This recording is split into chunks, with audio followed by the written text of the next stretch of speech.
मुल्क का सबसे बड़ा शहर, जिसे रोशनियों का शहर कहा जाता है, पाकिस्तान का सबसे ज्यादा कमा कर देने वाला शहर कराची, जो बड़ा मौशी हब भी है। कई खसूसियात रखने के बावजूद शहर में सहूलतों और सिक्योरिटी के मामले पर कोई तवज्जो नहीं दी जाती। मेगा सिटी में सनतकार और ट्रांसपोर्टर समेत हर तरह की कारोबारी शख्सियात से लेकर आम आदमी तक सारे अमनो अमान की सूरत हाल से बेहद परेशान है। यहाँ कब कहीं भी फायरिंग, धमाका, चोरी, डकैती या अगवा की वारदात हो जाए, इसकी ना तो हुकूमत वक्त गारंटी दे सकती है और न ही पुलिस समेत दीगर सिक्योरिटी इदारे किसी भी तहफ़्फ़ुज़ की यकीन दहानी करा सकते हैं, जिसकी वजह से शहर पर कई मरतबा हमले किए गए, जिसमें बेशुमार लोग जान से गए तो कई जख्मी भी हुए। 27 अप्रैल 2022 में 3 चीनी टीचर्स को ड्राइवर के साथ कराची यूनिवर्सिटी के अंदर खुदकश धमाके में कत्ल किया गया। 29 जून 2020 में 4 दहशतगर्दों ने पाकिस्तान स्टॉक एक्सचेंज पर हमला किया। पुलिस की जानिब से हमले को नाकाम बनाने की कोशिश के दौरान 3 गार्ड्स और 1 सिपाही जाँ बहक हो गए थे।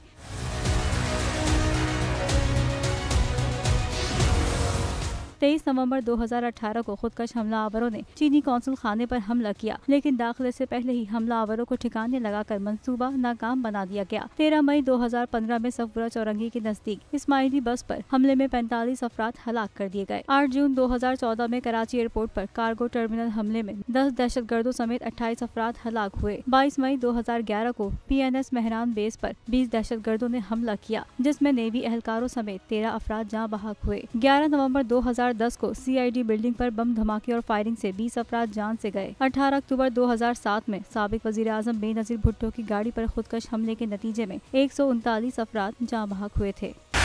बोल उड़ाएगा सबका होश, भूल जाएंगे सब अपना जोश।